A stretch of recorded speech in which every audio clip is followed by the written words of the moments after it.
Welcome to Newton academy. और अभी आप लोग न्यूटन एकेडमी की वीडियो यहाँ पर आप देखेंगे। हम लोग साइंस की बात कर रहे हैं क्लास 6 टू क्लास 12th के लिए, और क्लास 6, 7th, 8th के लिए हम लोग एनसीईआरटी मैथ और साइंस की तैयारी करा रहे हैं। वहीं पर 6, 7th, 8th को बहुत ही फाउंडेशन के दे रहे हैं हम लोग नीट के लिए और जेई के लिए। और ये आपके सामने है NCERT books for class 6 science, जहां पर फिजिक्स, केमिस्ट्री और मैथ के कंबाइंड चैप्टर हैं। और आज हम लोग बात करेंगे अब हम लोग बात करेंगे क्लास 6 के चैप्टर 7 की, motion and the measurement of distance. Now अब हम लोग क्लास 6 की बात करते हैं। एनसीईआरटी हमारी बुक्स है। एनसीईआरटी बहुत अच्छी क्लियर होनी चाहिए। अगर आपको यूपीएससी की तैयारी करनी है या नीट की तैयारी करनी है, जेई की तैयारी करनी है, तो आपको समथिंग लोअर क्लासेस से लेकर अपर क्लासेस तक की आपकी जो भी सब्जेक्ट आप लेते हैं, एनसीईआरटी आपको क्लियर होना चाहिए। Now we have to discuss for class 6, that is motion and distance. Motion, that is meaning of motion is movement. Movement यानी कि चलना। अगर हम हिंदी की बात करेंगे तो हम बोलेंगे गति। हम लोग चल रहे हैं, हम लोग को चलना है, ठीक है। चलेंगे, कहां पहुंच गए, कितना समय हुआ, that is all over is a movement. यानी कि हमारे चलने के साथ साथ हम लोग यहाँ टाइमिंग भी कैच करेंगे, टाइम कैच करेंगे, जिसकी यूनिट हम लोग सेकंड पढ़ते हैं, उसको भी हम लोगों को कैच करना है। That is a motion and distance for class 6।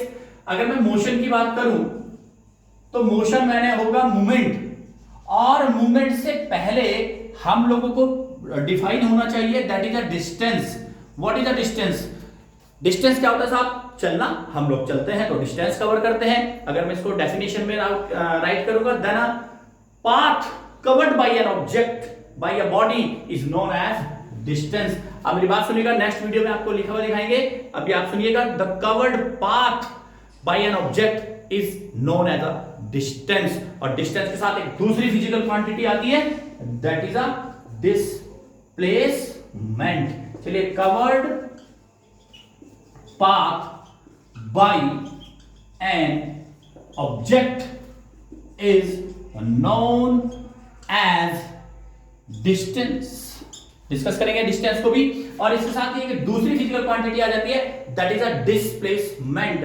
Displacement क्या होता है साहब? Shortest distance between the two points, या बोल सकते हैं कि the distance between the first point and the last point is known as the displacement. और यहां पर देखते हैं, suppose we have a point A, हम किसी पॉइंट ए पर हैं, पॉइंट बी पर चले जाते हैं, उसके बाद पॉइंट सी पर चले जाते हैं। ए और बी की डिस्टेंस मैं मेजर कर लेता हूं 2 किलोमीटर, बी और सी की कर लेता हूं 1 किलोमीटर।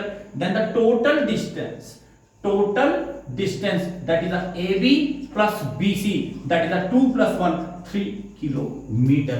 ये डिस्टेंस हम लोग निकालते हैं क्लास 6 के लिए। डिस्प्लेसमेंट की बात अगर मैं करूं तो ए से बी पर हम जाते हैं, हमने डिस्टेंस कवर किया 2 किलोमीटर, बी से सी पर चला जाता हूं, देन फिर आपने 2 किलोमीटर को हमने कवर किया, हम सी पर पहुंच जाते हैं। तो डिस्प्लेसमेंट होता है shortest distance between the two point, या the distance between the first point and last point. First point क्या है साहब? ए। लास्ट पॉइंट क्या है? सी। उठाइए स्केल और इन दोनों को मिला दीजिए, that is the AC. AC क्या होगा? डिस्प्लेसमेंट। अगर पाइथागोरस थ्योरम लगती है तो बाद में लगाएंगे, बाद में देखेंगे पाइथागोरस थ्योरम क्या आती है, स्केल से इसको मेजर करेंगे, that is the AC. AC आपका क्या होगा? डिस्प्लेसमेंट। अगर ये देख पाता हूं कि ये ट्राइंगल है, राइट एंगल ट्राइंगल बन रहा है, that is one side is perpendicular, one side is a base, तो ये क्या हो जाएगा साहब? Hypotenuse. That is a base square plus perpendicular square, that is a hypotenuse. That is 2 square plus 2 square, that is 4 + 4, that is 8। और मैं इसको लिख सकता हूं 2√2। Then AC is equal to 2√2, that is H is equal to ये ठीक है यहां तक। H is equal to root base square plus perpendicular square, that is 2√2, ये आ जाएगा। इसको बोलते हैं लोग डिस्प्लेसमेंट। और नेक्स्ट वीडियो में आपको और ज्यादा कंसेप्ट आपको दिए जाएंगे।